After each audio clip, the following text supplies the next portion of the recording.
नमस्कार दोस्तों। महाराष्ट्र का जो पतूर म्युनिसिपल कॉरपोरेशन है ना, वहाँ पर एक साइन बोर्ड लगा था। और उस साइन बोर्ड में एक्चुअली उर्दू में भी कुछ लिखा हुआ था, इंग्लिश में भी लिखा हुआ था और उर्दू में भी लिखा हुआ था।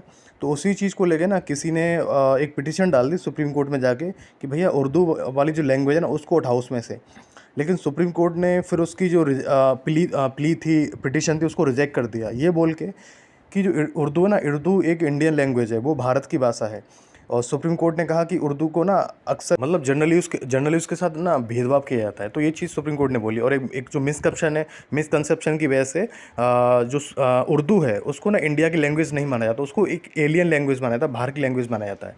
एंड जो सुप्रीम कोर्ट है उसने बोला कि ना उर्दू मराठी हिंदी की तरह ही ना एक इंडो आर्यन लैंग्वेज है जिसका जन्म इंडिया में हुआ है। तो मतलब सुप्रीम कोर्ट ने बेसिकली यही बोला है कि भैया उर्दू को भी ना आप वही रेस्पेक्ट दो आप जो हिंदी इंग्लिश को देते हो, क्योंकि उर्दू का भी जन्म है ना वो इंडिया में ही हुआ है, वो इंडिया की ही लैंग्वेज है। एंड इस चीज़ को ना अपहोल्ड करने के लिए सुप्रीम कोर्ट ने संविधान का जो आर्टिकल 29 एंड आर्टिकल 30 है ना उसके बारे में बोला।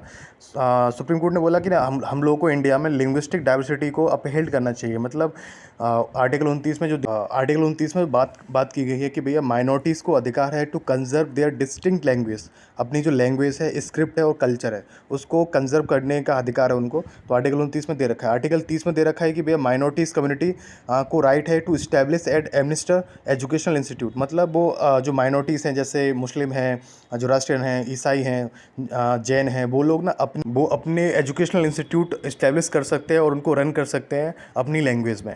एंड फिर इसके बाद सुप्रीम कोर्ट ने बोला कि लैंग्वेज ना कोई रिलीजन नहीं है, लैंग्वेज रिलीजन को रिप्रेजेंट नहीं करती। लैंग्वेज बिलोंग करती है किसी कम्युनिटी से, लैंग्वेज किसी कम्युनिटी की होती है, किसी एक समुदाय की होती है, उसी समुदाय को लेकर उस लैंग्वेज को बोलते हैं। लैंग्वेज किसी एक क्षेत्र की होती है, ठीक है। तो वो उनका मतलब ये है कि भैया लैंग्वेज को ना आप रिलीजन से जो मत जोड़ो। लैंग्वेज आप सिर्फ लोगों को बोलने के लिए, लोगों को अपने जो व्यूज़ हैं एक्सप्रेस करने के लिए होती है, उसी तरह आप इसको देखो। फिर सुप्रीम कोर्ट बोलता है भैया इसके बारे में कि उर्दू ना ऑलरेडी नो लीगल मामलों में ना उर्दू लैंग्वेज का यूज़ किया था बहुत पहले से। जैसे आपने सुना होगा ना क्रिमिनल और सिविल लॉज में, जैसे अदालत है, अदालत एक उर्दू वर्ड है। हलफनामा है, ये उर्दू वर्ड है। पेशी है, जब पेशी की जाती है किसी की ना तो उसको वो भी एक उर्दू वर्ड है। तो सुप्रीम कोर्ट बोलते हैं भैया कि इस ऑलरेडी इस उर्दू का ना बहुत वाइड लैंग्वेज पे वाइडली यूज़ किया जाता है लीगल मामलों में। और आर्टिकल जो 348 है जिसमें बात की है ना हिंदी और इंग्लिश की, इंग्लिश ना एक एक ऑफिशियल लैंग्वेज है। तो उसी तरह से बोल रहे हैं कि उर्दू का भी ना बहुत सारा यूज़ किया जाता है। जैसे और भी शब्द हैं, जैसे बकलतनामा है, दस्ती है, दस्ती, ये सब उर्दू की भाषा के शब्द हैं जिनको रेगुलरली ना यूज़ किया जा रहा है आपके जुडिशरी में, लीगल मामलों में। तो यही है कि उर्दू एक प्रोडक्ट है ऑफ इंटरेक्शन, एक प्रोडक्ट है, बाई प्रोडक्ट है Persian, Arabic, Turkish and north Indian dialects का। मतलब जब पर्शियन यहाँ पे आए, अरेबिक यहाँ पे आए, टर्क्स यहाँ पे आए, तो बहुत सारा हिंदी भी, फिर हिंदी इन सब का मिक्सचर बन के ना उर्दू बना है। तो कहीं ना कहीं उर्दू लैंग्वेज का जो ओरिजिन है, जन्म है, वो तो इंडिया में ही हुआ है। एंड इसके बाद सुप्रीम कोर्ट ने बोला है कि पॉलिटिक्स में ना जिस तरह से लोगों को बांटने के लिए लैंग्वेज का यूज़ किया जाता है, तो बोले वो यहाँ पे आप यूज़ मत करो। म्युनिसिपल कॉर्पोरेशन के बोर्ड पे, साइन बोर्ड पे अगर उर्दू में कुछ लिखा हुआ है तो कोई उसमें कुछ बुराई नहीं है। ये पॉलिटिक्स इसमें आप मत लगाओ। अब इसमें हम लोग बात करते हैं कि उर्दू का क्या स्टेटस है इंडिया में। देखिए इंडिया में ना जो 22 शेड्यूल लैंग्वेजेस हैं, जो संविधान का जो शेड्यूल 8 है ना उसमें आती हैं। तो उर्दू भी उसमें से एक है 22 में से।